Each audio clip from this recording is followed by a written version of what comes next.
Monsieur le Président du Sénat, cher Gérard Larcher, Mesdames et Messieurs les ministres, Monsieur le Président de l'Association des maires de France, cher François Baroin, Mesdames et Messieurs les parlementaires, Monsieur le Président du Conseil économique, social et environnemental, cher Jean-Paul Delevoye, mais vous êtes là aussi comme président d'honneur, Madame la maire de Paris, chère Anne Hidalgo, Mesdames et Messieurs les maires et présidents de communautés, Mesdames et Messieurs les élus, Mesdames et Messieurs, j'ai lu et j'ai entendu que la venue du Premier ministre à votre congrès était un rendez-vous que vous attendiez.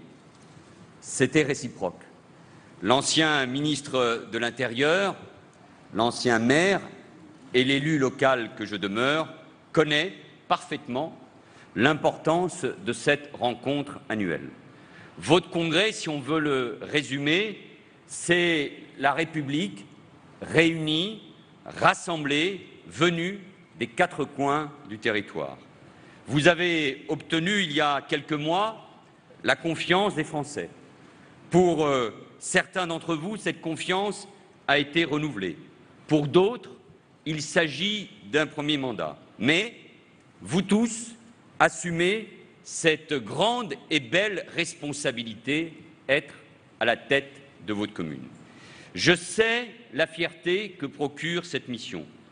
Et plus encore, dans ces temps difficiles, je mesure le travail que vous accomplissez chaque jour dans l'intérêt de nos concitoyens. Être maire, c'est se mettre au service des autres. C'est ne pas compter ses heures. C'est très souvent faire passer le collectif avant la vie personnelle. Aussi, en débutant cette intervention, je voudrais vous exprimer très sincèrement, au-delà des clivages politiques, la question n'est pas là, toute ma reconnaissance pour ce que vous accomplissez.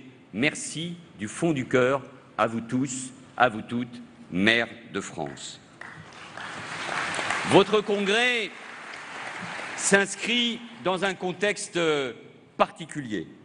Vous avez désigné hier vos nouvelles instances, un nouveau bureau que je salue, et votre nouveau président, François Baroin. Il a des qualités rares. D'abord, c'est un ancien ministre de l'Intérieur. Ensuite, c'est un maire d'expérience. Et là aussi, je lui adresse toutes mes félicitations et tous mes encouragements républicains. Je le connais, je sais ses convictions, je sais aussi son sens du dialogue et de la République. Il a été à bonne école et vous êtes bien représenté pour défendre vos intérêts. En ce moment de passage de témoin, je veux saluer l'action de Jacques Pélissard. Au cours de ces 10 années, vous avez été, avec André Laignel, premier vice-président délégué, dont je connais la pugnacité, vous avez été, cher Jacques Pélissard, un partenaire des pouvoirs publics, un partenaire exigeant mais toujours constructif. Vous avez aussi parcouru la France à la rencontre des élus municipaux, plaidant sans relâche leur cause et faisant de l'Association des maires de France un acteur institutionnel incontournable.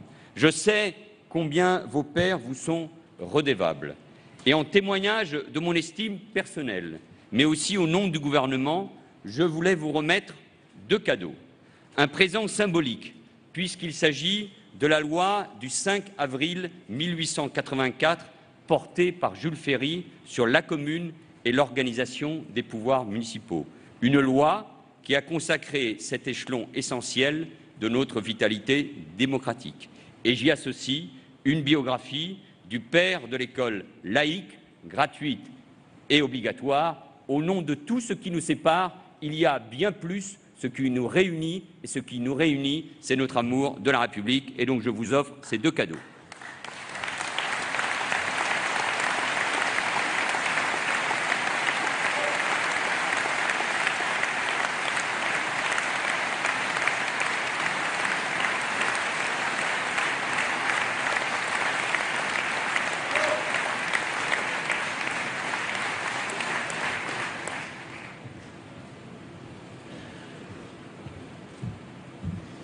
Jusqu'à là, tout va bien.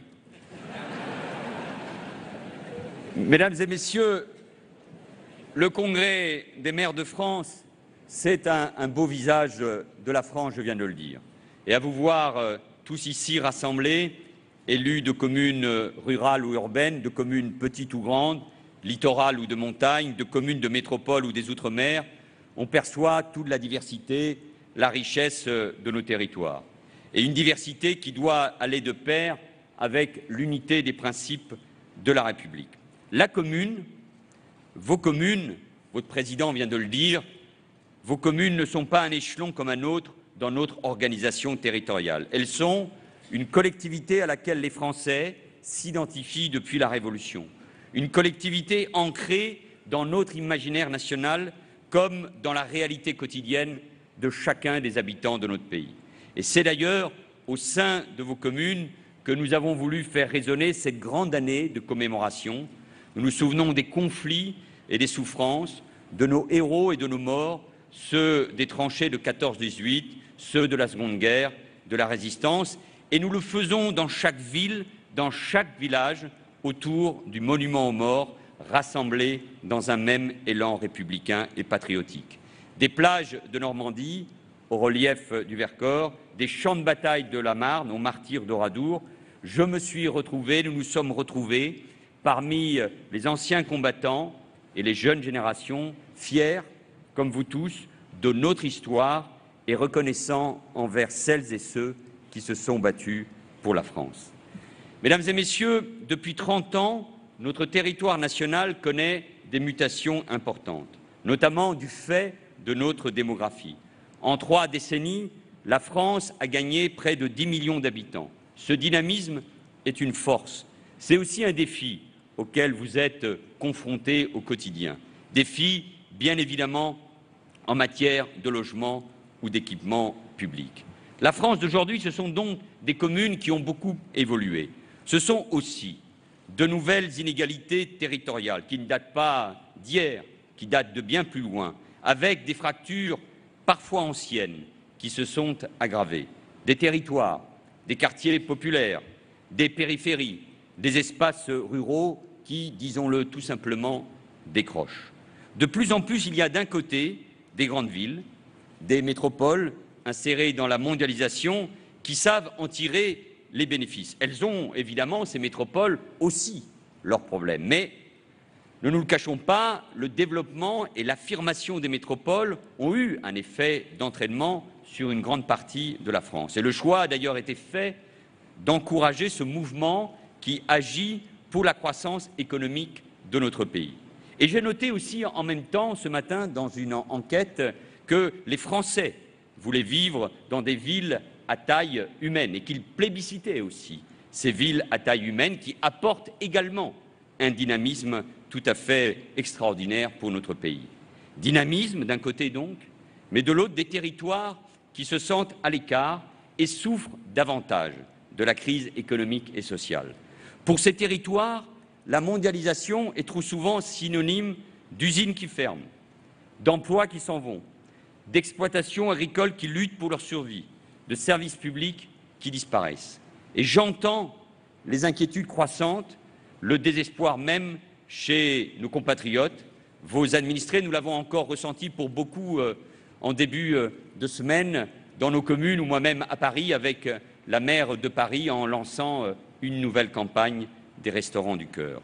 Et nous sentons cette angoisse, cette détresse de ceux qui se tournent vers vous, vous interpellent car ils comptent sur vous.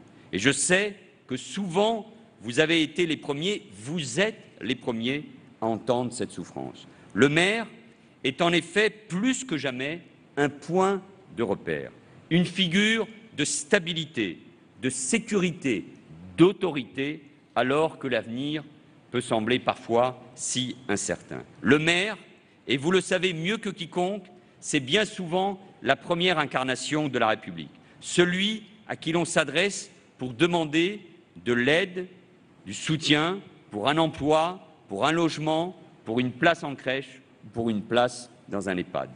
C'est aussi celui qui accompagne les projets et veille sur la vie quotidienne des gens. Par ce lien de proximité, votre rôle est irremplaçable pour la cohésion de la société, mais aussi pour la cohésion entre les générations, entre nos anciens et entre nos jeunes. Avec vos équipes municipales, avec des agents territoriaux à qui je veux rendre hommage, vous incarnez donc la force de proximité. Vous en avez d'ailleurs fait le thème de votre congrès. Cette mission est difficile pour tous les maires. Elle est dure. Ceux des villes et peut-être encore plus ceux des villages. Mais je tiens aussi, à mon tour, à avoir un mot particulier pour les maires et conseillers municipaux des Outre-mer, car je sais que leur tâche est parfois plus difficile encore, et je veux leur redire ici que l'État est à leur côté, car la République, c'est l'égalité de traitement pour tous les citoyens, pour toutes les collectivités, en métropole ou à des milliers de kilomètres d'ici. Je salue nos amis, nos compatriotes des Outre-mer. Être aux côtés des maires, des élus, c'est faciliter la vie de tous les élus locaux en les soutenant dans leurs fonctions. Une proposition de loi portée par les sénateurs Jacqueline Gourault et Jean-Pierre Sueur vise à faciliter l'exercice par les élus locaux de leur mandat. C'est ce qu'on appelle le statut des élus. Elle a déjà été votée en première lecture et sera inscrite rapidement à l'Assemblée nationale pour une deuxième lecture. Elle offre de nouvelles garanties aux élus qui exercent une activité professionnelle et améliore leur droit à la formation. Je le disais, vous incarnez non seulement la protection, mais aussi l'autorité. L'autorité de la loi, car vous êtes représentant de l'État dans la commune comme officier d'état civil et de police judiciaire. L'autorité morale aussi, car le maire, c'est celui qui veille sur l'intérêt général. Car dans les communes, ce sont des dizaines de milliers d'élus, bénévoles ou quasi bénévoles pour la plupart, qui s'engagent. L'autorité morale encore, quand vous incarnez le principe de laïcité, le principe d'égalité entre les femmes et les hommes, le principe de séparation entre la chose publique et les religions, le principe de vivre ensemble. Oui, ce principe de laïcité, vous l'incarnez, vous le réaffirmez, il doit être chéri parce qu'il est l'une des valeurs de la République. La responsabilité de maire est une lourde charge à porter. Être maire, c'est faire preuve d'abnégation et de courage. C'est bien souvent être le premier sur les lieux d'un accident ou d'une catastrophe.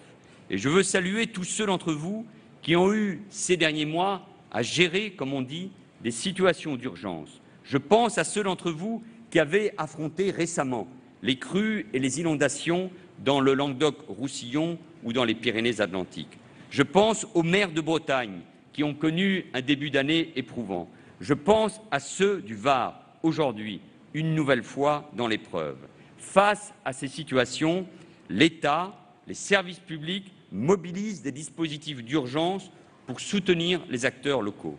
Vous soutenir dans ces moments-là, c'est aller plus vite, c'est prendre des décisions claires, simples et efficaces. La nouvelle procédure de classement en catastrophe naturelle des communes touchées par des crues exceptionnelles permet d'ouvrir les droits des assurés en une semaine. Cela se fait en Conseil des ministres. Chaque administration, chaque ministère doit en effet se sentir concerné par de telles catastrophes. Il ne s'agit pas seulement de sauver, il s'agit de faire en sorte que la vie normale reprenne le plus vite possible parce que les territoires en ont besoin, parce qu'après un accident, il faut reconstruire. Et au-delà de la gestion de crise, les maires sont devenus des acteurs de premier plan pour la sécurité de tous. Et j'ai en mémoire ce déplacement comme ministre de l'Intérieur dans la Marne, dans la belle ville de Cézanne. La situation était à la fois simple et tragique. Un bijoutier avait riposté face à son agresseur qui avait alors perdu la vie dans cette tentative de braquage. La ville, les habitants, les commerçants étaient dans l'émoi, sous le choc. Et j'avais alors redit aux maires, aux habitants, que c'était à l'État, à la puissance publique, d'assurer en premier lieu la protection de nos concitoyens, de lutter contre les cambriolages, qui sont un véritable traumatisme, de lutter aussi contre les violences, et notamment intrafamiliales. Aucun territoire, et vous le savez parfaitement, n'échappe à ces phénomènes. S'il doit assumer ses responsabilités, l'État a besoin de travailler en partenariat avec tous les autres acteurs. C'est particulièrement vrai en matière de prévention de la délinquance. Le maire, c'est celui qui mobilise des moyens humains, policiers municipaux, éducateurs, associations, des moyens matériels quand il le peut, je pense à la vidéoprotection. Lorsqu'elle est correctement déployée, en appui des forces de police ou de gendarmerie, elle apporte des résultats très positifs et les habitants le savent bien. Je sais que vous avez parfois le sentiment de ne pas être suffisamment associés, pas suffisamment informés. Des progrès doivent être accomplis pour renforcer les partenariats dans le respect des compétences de chacun. Il faut aussi tenir compte des évolutions sur le terrain. Par exemple, nous sommes tous d'accord pour la police municipale, je crois. Par exemple, le rôle des polices municipales est nécessairement appelé à croître avec le mouvement de structuration intercommunale. On n'agit pas partout de la même manière pour garantir la sécurité des habitants. Il faut adapter les dispositifs au contexte local et aux attentes exprimées par les habitants. Les 80 zones de sécurité prioritaires en ont été la traduction dans les territoires urbains, périurbains et ruraux, c'était la nouveauté. Le ministre de l'Intérieur, Bernard Cazeneuve, continue à encourager cette dynamique de coordination entre forces de l'ordre et collectivités territoriales. Et c'est comme cela que l'on obtient des résultats. Je l'ai encore constaté il y a quelques jours dans l'Oise, à Beauvais et à Chambly. Incarner la proximité, garantir l'autorité, assurer la protection, c'est être le maire de tout le monde, pour reprendre cette belle expression de ce grand maire que fut Pierre Mauroy. Ce qui vaut pour un pays vaut pour une commune. On n'agit pas uniquement pour ceux qui vous ont élus, on agit avec comme unique exigence l'intérêt de tous. Et c'est autour de cet intérêt que nous devons savoir nous renforcer. Depuis 30 ans, la démocratie locale a profondément transformé les pratiques sur le terrain. Vous avez encouragé l'expression des citoyens et des associations. Vous avez initié des démarches de concertation.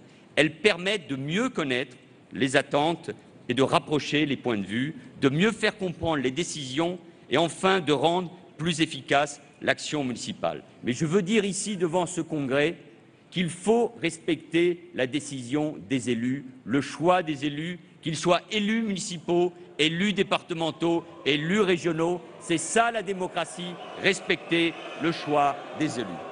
Renforcer l'efficacité de l'action locale est pour tous une priorité. Et c'est l'objectif de la réforme territoriale, l'un des points que vous avez abordés. Dès ma déclaration de politique générale, j'en ai précisé les grands principes. Chacun ici connaît les progrès, les grands progrès qu'a permis le mouvement de décentralisation initié il y a plus de 30 ans par François Mitterrand, Pierre Mauroy et Gaston Defferre. Tout le monde garde aussi en mémoire l'étape importante que nous devons à Jacques Chirac et Jean-Pierre Raffarin avec l'inscription de la décentralisation dans notre Constitution. Elle est désormais le patrimoine de tous les Français. Pour autant, nous en connaissons tous les limites, la complexité, la superposition des structures. Faire vivre la décentralisation, insuffler un nouveau souffle, c'est lui redonner toute la lisibilité qu'exige notre fonctionnement démocratique. La décentralisation, c'est une force pour l'unité de la République. Je me suis donc exprimé le 28 octobre devant le Sénat, Monsieur le Président du Sénat, pour en exposer le sens et la cohérence. Je me suis également rendu devant toutes les associations d'élus. En 2012, il faut le reconnaître, nous avons hésité sur le chemin à suivre et je l'ai déjà dit, un choix a été fait, commencer par les métropoles pour renforcer leur attractivité et les doter de leviers pour la croissance. Nous poursuivons ce mouvement par le renforcement des nouvelles régions qui devront disposer de compétences larges, adaptées aux défis qu'elles ont à relever, développement économique, aménagement des territoires, définition d'un nouveau modèle de développement orienté vers la transition écologique. Le 16 décembre, au Sénat, débutera l'examen du projet de loi porté par Maryse Lebranchu et André Valigny sur la nouvelle organisation territoriale de la République. Les parlementaires auront notamment à débattre de ses compétences, mais aussi des missions des conseils généraux. Je ne doute pas que par un dialogue, je ne doute pas que par un dialogue constructif, le Sénat, l'Assemblée nationale et le gouvernement pourront s'accorder sur la répartition des compétences la plus efficace et j'espère que nous trouverons cette voie d'accord. Concernant le rôle des conseils généraux, j'ai écouté les parlementaires, les élus des départements, les maires, les associations d'élus. Les conseils généraux jouent aujourd'hui un rôle essentiel pour garantir les solidarités sociales et territoriales, un rôle qui est particulièrement reconnu par la population et par les maires, notamment dans les territoires ruraux. Je l'ai d'ailleurs rappelé au Congrès de l'Assemblée des départements de France. C'est pourquoi les conseils généraux pourront être confortés sur certaines de leurs compétences de solidarité, par exemple en matière de services au public et d'ingénierie territoriale. Et après 2020, ils pourront évoluer en tenant compte de la diversité et des attentes des territoires, en se fondant sur des initiatives locales et des expérimentations. L'histoire de la décentralisation, et cela a été évoqué il y a un instant, c'est aussi le développement de ce couple commune-intercommunalité devenu incontournable. Depuis les lois Joxe et Chevènement, les maires se sont regroupés et ont mutualisé leurs moyens. L'intercommunalité, c'est un formidable outil pour renforcer les politiques publiques locales, pour développer de nouveaux services pour les citoyens et je considère qu'elle a été renforcée dans sa légitimité par le fléchage de mars dernier. Ce couple commune-intercommunalité, c'est le responsable des compétences de proximité et l'architecte du développement des territoires. C'est pourquoi il fallait laisser la clause de compétence générale aux communes. C'est ce que nous faisons dans le projet de loi sur les compétences des collectivités locales. C'est plus qu'une évidence, c'était indispensable. Ce couple doit être renforcé. Le gouvernement a souhaité que les intercommunalités puissent atteindre un seuil de 20 000 habitants pour intervenir au niveau des bassins de vie. Mais soyons réalistes. Dans de nombreux endroits, ce seuil sera bien sûr largement dépassé. Dans d'autres, la réalité des territoires, la nature des projets, mais aussi la densité et le nombre de communes justifieront des aménagements à ce seuil. Il faut savoir faire preuve de souplesse, de pragmatisme. Ce sont les réalités du terrain qui doivent dicter notre ligne de conduite. Comme je l'ai indiqué au congrès de l'Association nationale des élus de montagne à Chambéry, j'ai proposé de donner aux commissions départementales de coopération intercommunale et aux préfets de département ce pouvoir de dérogation, cette capacité de souplesse. Car les acteurs locaux, les élus sont les mieux placés pour connaître leur territoire et les attentes de la population. Je me suis rendu encore lundi dernier à Pierrefitte-Nestalas dans les Hautes-Pyrénées pour un atelier des assises des ruralités consacré à ces questions. La présidente de l'association départementale des maires pourrait en témoigner.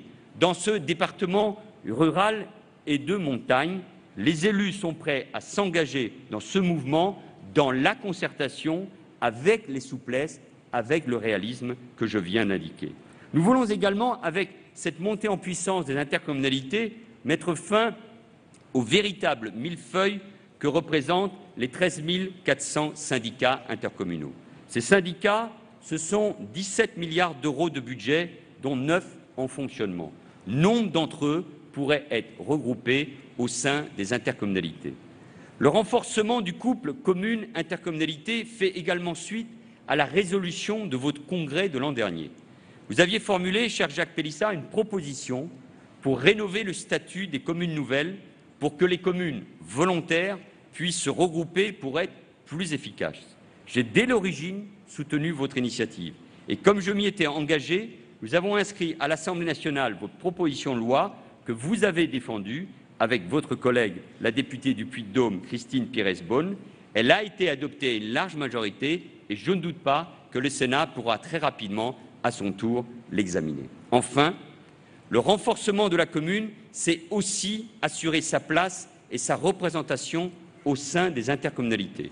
Une décision du Conseil constitutionnel a remis en cause les accords locaux qui avaient été passés dans certaines agglomérations. Le gouvernement a décidé d'agir vite et de soutenir la proposition de loi déposée par les sénateurs Alain Richard et Jean-Pierre Sueur. Elle a déjà été adoptée par le Sénat et sera à l'ordre du jour de l'Assemblée nationale avant la fin de l'année, comme nous nous étions engagés. La réforme territoriale, c'est un grand mouvement pour le territoire, pour leur donner plus de force. Et 2 démarches l'accompagneront. La réforme de l'État territorial, engagée par le ministre de l'Intérieur, et la revue des missions de l'État, lancée par le secrétaire d'État à la réforme territoriale, Thierry Mandon. Nous devons réinterroger nos politiques publiques, questionner le positionnement de l'État dans les territoires et examiner avec attention la pertinence de ces missions. L'État doit être plus réactif. Il doit savoir s'adapter aux besoins. C'est pour cela que, pour la première fois, nous associons l'ensemble des parties prenantes, les usagers, bien sûr, mais également les partenaires sociaux et les collectivités locales. Et je sais, Monsieur le Président, que votre association y participera de manière particulièrement active. Et puis, avec la ministre de l'Égalité des Territoires et de la Ruralité, Sylvia Pinel, j'ai souhaité que soit engagée une réflexion spécifique sur les ruralités. L'objectif est simple, répondre aux fractures territoriales et sociales que j'évoquais précédemment. Nous avons lancé ensemble ces assises des ruralités le 12 septembre à Fère-Champenoise dans la Marne. Dans tous ces territoires qui ont été l'objet de plusieurs réunions, dans le Pas-de-Calais, dans l'Allier, dans la Drôme, dans les Côtes-d'Armor ou en Savoie, dans tous ces territoires, des habitants, des élus, des chefs d'entreprise, des organisations professionnelles, des syndicats se sont mobilisés pour participer au débat et faire émerger des propositions. C'est par ce dialogue avec les territoires que nous pourrons refonder les politiques publiques et bâtir des solutions pérennes adaptées aux besoins des ruralités. Je réunirai au mois de janvier le premier comité interministériel à l'égalité des territoires et nous déterminerons la feuille de route. Mais d'ores et déjà, je souhaite vous indiquer quelques-uns des axes sur lesquels le gouvernement s'engagera et qui ont été évoqués dans tous les ateliers. D'abord, en matière financière, la réforme de la dotation globale de fonctionnement devra être menée à bien pour la loi de finances pour 2016. Il y a trop d'écart entre les dotations des grandes villes et des petites communes. Ce n'est plus justifié. Il faudra s'engager vers une réduction de ces inégalités. Il faudra prendre en compte également la problématique de l'artificialisation des sols pour protéger nos terres agricoles et forestières.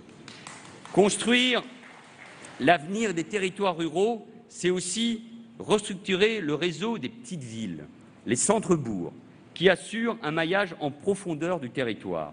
Les territoires ruraux ne peuvent vivre dans la seule dépendance des grandes agglomérations et des métropoles. L'appel à manifestation d'intérêt expérimental lancé par Sylvia Pinel sur la revitalisation des centres-bourgs a mis en lumière les attentes des maires.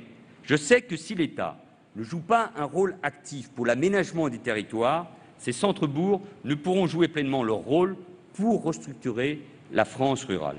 Je mesure, à l'aune des remontées qui m'ont été transmises, que nous devons être plus ambitieux.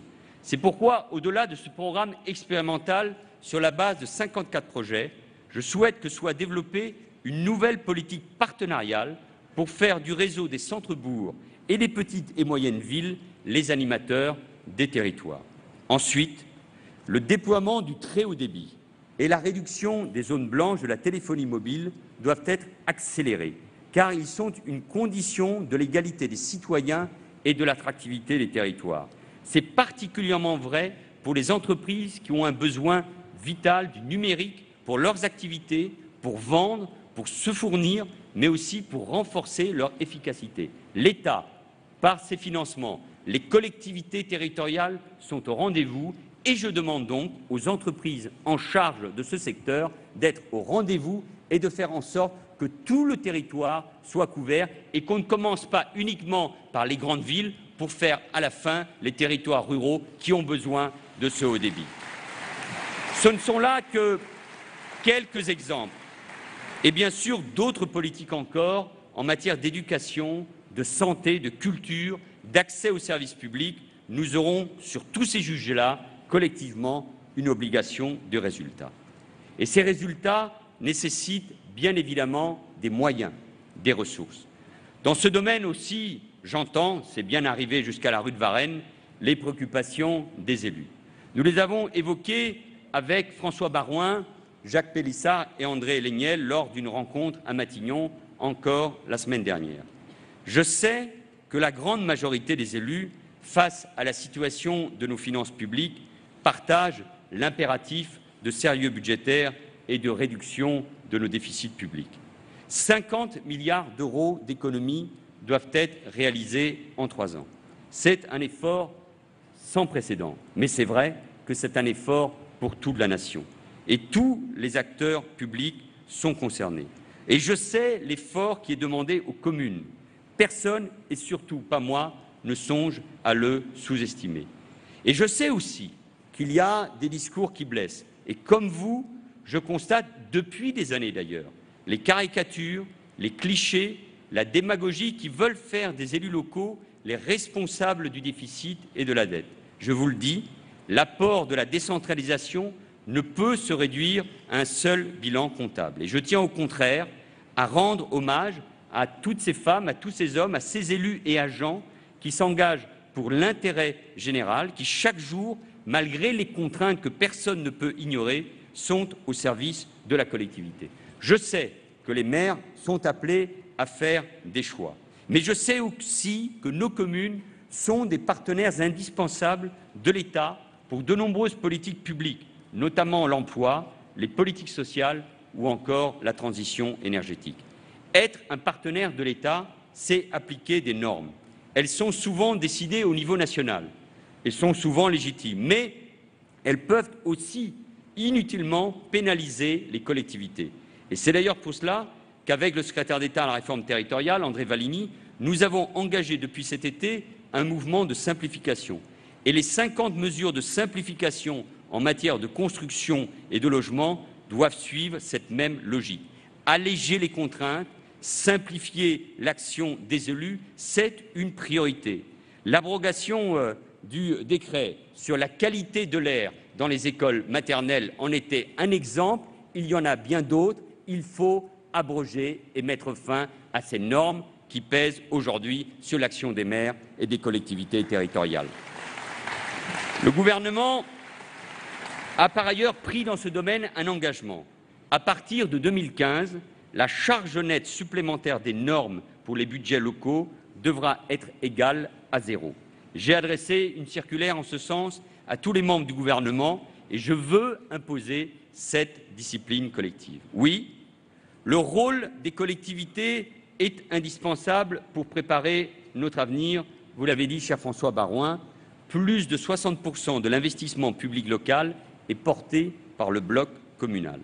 Je souhaite donc que les maires qui investissent soient encouragés et soutenus. D'ores et déjà, dans le projet de loi de finances pour 2015, et Christian Ecker, le secrétaire d'État au budget, l'a évoqué avec vous ce matin. Dans ce texte de loi, nous avons pris des mesures pour soutenir l'investissement public. La péréquation entre l'État et les collectivités locales, d'une part, et entre collectivités, d'autre part, connaîtra une progression sans précédent. C'est un choix de solidarité et de justice au profit des communes les plus fragiles. Par ailleurs, le taux de remboursement du fonds de compensation de la TVA augmentera. Cette demande était portée de longue date par votre association. Cela équivaut à un soutien supplémentaire à l'investissement public de 300 millions d'euros par an à compter de l'année 2016, qui, je le sais, est une année qui risque d'être difficile. L'investissement public local, c'est aussi la nouvelle génération des contrats de plan État-région. J'en ai présenté les grandes orientations à l'occasion du Conseil des ministres la semaine dernière. Pour les 6 années à venir, l'État mobilisera 12,5 milliards d'euros. Cela correspond au niveau de la génération précédente de contrats de plan. Les projets financés seront définis avec les régions, bien entendu, mais dans un dialogue étroit avec l'ensemble des collectivités locales. Et le volet territorial des contrats de plan, avec presque 1 milliard d'euros, permettra de financer des projets de proximité au service de l'égalité des territoires. Je serai d'ailleurs à Nantes lundi pour signer avec les élus locaux le premier, c'est une première série, et nouveau contrat de plan entre l'État et la région Pays de la Loire. Tous les leviers de financement doivent être mobilisés au service des collectivités locales et des communes. Je pense notamment à l'enveloppe de 20 milliards d'euros des fonds d'épargne de la Caisse des dépôts et consignations. Je pense aussi à la création de l'agence France Locale, l'agence de financement des collectivités locales, dont vous avez été à l'initiative, cher Jacques Pélissard. Le gouvernement continuera à accompagner les élus dans la mise en œuvre de ce beau projet. Mais j'ai entendu, bien sûr, les inquiétudes. Et, Monsieur le Président François Baroin, j'ai écouté attentivement vos propos. Je mesure les difficultés, notamment, pas seulement, pour les petites communes, à investir, à construire, à entretenir notre patrimoine scolaire, culturel ou sportif. Les députés avaient proposé de créer un fonds de soutien à l'investissement public local. Le financement de cette mesure, non pas le principe de la structure, a suscité des débats parmi vous et dans les conseils généraux. Il supprimait en effet les fonds de péréquation de la taxe professionnelle dont bénéficient certains départements pour soutenir les communes. Le débat est légitime car ces fonds sont, reconnaissons-le, inégalement répartis entre les départements. Mais leur réforme ne pourrait se faire sans un dialogue avec les élus concernés, notamment avec les maires. C'est pourquoi je souhaite que dans le cadre de la discussion parlementaire sur le projet de loi de finances, ces fonds soient maintenus en 2015 dans leur forme actuelle et que nous continuons à en discuter, notamment pour nourrir le fonds d'investissement public local qui a été créé. Pour autant, soutenir l'investissement local est une nécessité et je vous propose 2 mesures nouvelles. Je sais que les maires concernés sont attachés à la dotation d'équipement des territoires ruraux. Il s'agit d'un dispositif qui leur permet de financer de nouveaux services, par exemple des maisons de santé ou des maisons de services au public, et d'investir pour leur commune. Son rôle a été souligné à l'occasion des Assises des ruralités, mais également à l'occasion de vos débats. Nous avons décidé que l'État financera en 2015 une augmentation d'1 tiers de la dotation d'équipement des territoires ruraux. 1 tiers, cela représente 200 millions d'euros pour engager des projets de proximité portés par les communes et les intercommunalités. Les maires doivent également être soutenus pour une grande priorité nationale, l'effort de construction de logements. Nous le devons à nos concitoyens. Dans le cadre de la politique de la ville, par exemple, cette priorité a été largement prise en compte. Et l'ANRU sera doté de 5 milliards d'euros pour mener à bien cette nouvelle de rénovation. Et si j'aborde et la politique de la ville et l'ANRU, c'est qu'avec la nouvelle carte de la politique de la ville, ce sont désormais 1300 quartiers recensés selon le critère unique de la concentration de population à bas revenus. Et aujourd'hui, grâce à cette réforme, sont concernés des villes et des quartiers qui, jusqu'à maintenant, n'étaient pas concernés par cette politique de la ville, mais qui connaissaient ces phénomènes sociaux. Et je souhaite aussi soutenir financièrement les maires bâtisseurs, ceux qui font le choix de construire des logements là où les besoins sont les plus importants. 100 millions d'euros y seront consacrés. Ce fonds permettra d'accorder aux communes une aide de 2 000 € pour chaque logement permettant l'accueil de populations nouvelles. Enfin, cher François Baroin et André Lignel, je vous propose que le gouvernement et l'Association des maires de France puissent se réunir tous les trimestres pour établir un suivi de ces mesures de soutien à l'investissement public local. Nous en parlions et j'ai évoqué cela également devant l'Association des régions ou des départements. Dans une République comme la nôtre, décentralisée, qui certes n'est pas un État fédéral, qui certes a une assemblée qui représente également, mais pas seulement, les collectivités territoriales, il est temps que le rapport entre l'État, les associations d'élus, les collectivités territoriales soit un rapport marqué par la confiance, la discussion et par la maturité. Je pense que sur trop de sujets, la politique de l'emploi, l'apprentissage, l'innovation et la recherche, nous pouvons faire beaucoup mieux, approfondir les relations et bâtir ensemble des politiques publiques. Je vous propose donc d'établir un dialogue permanent et je vous propose enfin de nous retrouver très vite au début de l'année 2015, c'est votre souhait, pour une vraie discussion avec des vrais chiffres, pour une négociation sur l'avancée des dossiers financiers. J'entends vos inquiétudes sur l'investissement Et c'est vrai que notre pays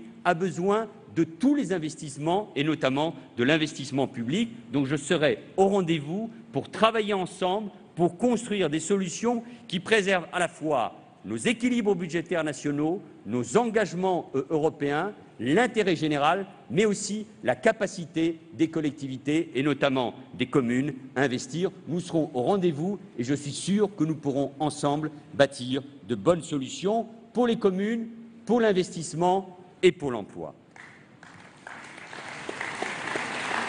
Vos préoccupations, cela a été rappelé, sur les moyens concernent aussi l'école.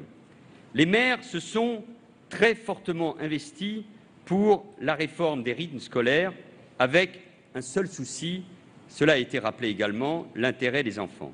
C'est grâce à votre mobilisation que la réforme a pu se mettre en œuvre dans la quasi-totalité des communes. Vous avez discuté hier avec la ministre de l'Éducation, Najat Vallaud-Belkacem, et je sais que le débat a été d'une grande qualité. Je vous propose aussi que nous puissions établir ensemble, cher François Baroin, une évaluation globale de cette réforme, comme vous le proposez, au mois de juin prochain. Toute politique publique doit être évaluée. L'année scolaire est déjà bien lancée, mais je sais que vous avez tous en tête ce moment important que représente la rentrée scolaire, un moment qui n'est jamais simple pour les élèves, pour les professeurs, pour les parents, mais aussi pour les élus et les services de vos communes. Mais finalement, la rentrée, ce sont toujours de beaux instants de contact, de rencontre avec les jeunes et les familles. Je l'ai vu une nouvelle fois cette année, dans ma commune d'Évry aussi, bien sûr, mais surtout en Lorraine, à Solsun-les-Vannes, un village de 352 habitants, où nous nous sommes rendus avec la ministre. L'école, c'est un lieu d'éducation, d'émancipation, où les élèves apprennent, vous le savez, la vie en collectivité. Et c'est pour cela que les municipalités s'impliquent dans l'accompagnement de l'école, qui est notre bien commun. Cette implication, cette mobilisation, elle est aussi financière. Un fonds d'amorçage a été mis en place en 2013 pour soutenir les communes avec 50 € par écolier et par an. 40 € viennent s'ajouter pour les enfants scolarisés dans les communes éligibles à la dotation de solidarité urbaine dite cible ou à la dotation de solidarité rurale. Comme je l'ai déjà indiqué, ce fonds sera maintenu à son montant actuel, soit 400 millions d'euros pour la rentrée 2015. J'ai observé vos efforts et j'ai dialogué avec votre association. J'ai entendu votre besoin d'être accompagné par l'État dans la durée pour consolider cette grande réforme. Nous avons donc décidé que l'aide de l'État au développement des activités périscolaires sera pérennisée au-delà de l'année 2015-2016. Autrement dit,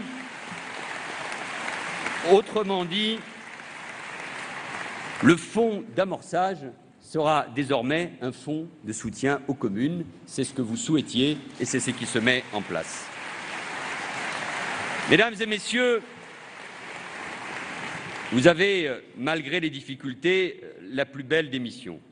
Et je ne vous cache pas, parfois, une forme de nostalgie qui me replonge dans les souvenirs de ces 11 années à la tête de la commune d'Évry. 11 années de projets, 11 années de réalisation, à voir évoluer une ville, à vivre aux côtés de ses habitants. Parce que vous êtes maire, vous avez une responsabilité particulière vis-à-vis des Français.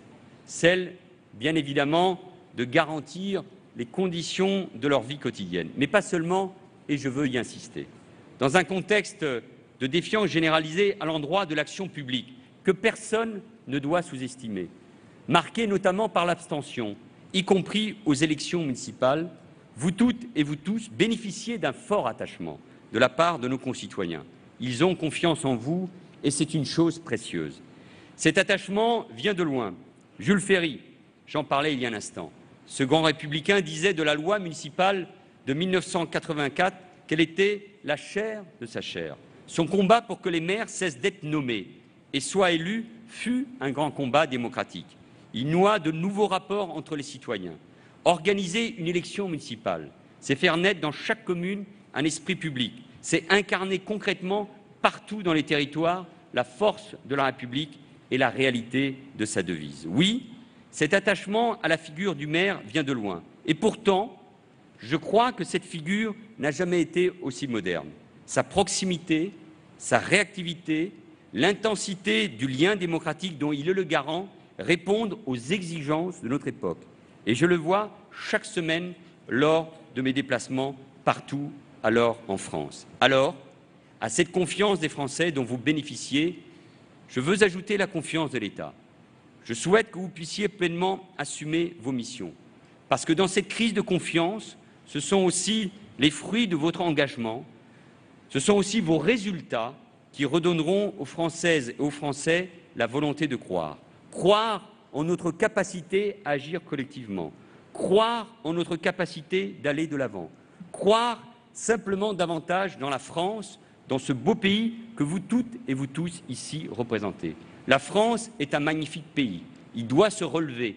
Il doit affronter les grands défis du monde d'aujourd'hui. Nous sommes la 5e puissance du monde. Nous sommes la 2e puissance économique de l'Europe. Nous sommes un pays dont la diplomatie et les armées comptent. Nous sommes un pays dont la langue et la culture rayonnent dans le monde. Mais nous sommes un pays dont la force principale, ce sont ses citoyens, ces hommes et ces femmes. Et pour représenter ces hommes et ces femmes, pour aller de l'avant, pour relever les défis et les difficultés que vous portez, et c'est pour cela que je peux comprendre vos inquiétudes et vos colères, nous avons besoin des maires de France, et moi je compte sur vous pour vous engager et pour construire l'avenir de notre pays. Alors oui, vive les maires, vive la République et vive la France.